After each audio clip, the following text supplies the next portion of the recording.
problem 48 on page 128.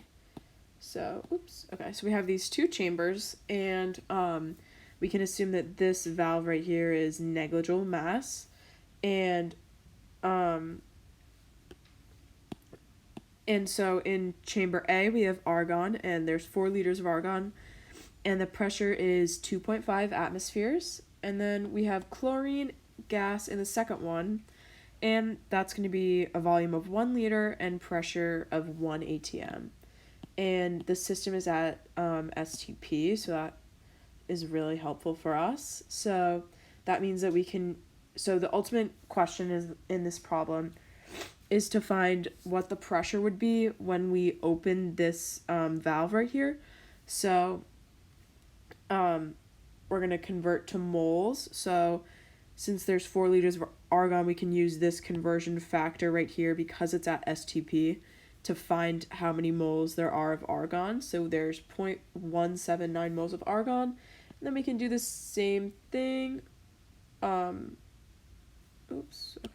we can do the same thing with the chlorine.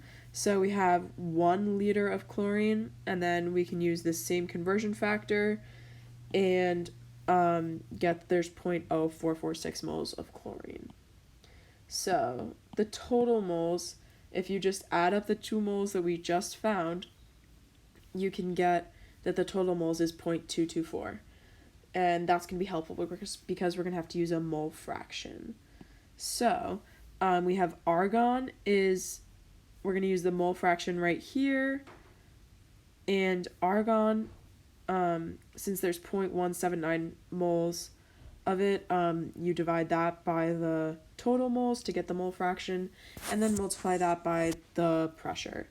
And then we're going to do just basically the same thing for the next one. So chlorine, we're going to do the same thing, doing the mole fraction, and then multiplying by the pressure. So finally, to get the total pressure after the valve is opened, you just add these two up, and you're going to get 2.2 atmospheres. That's all.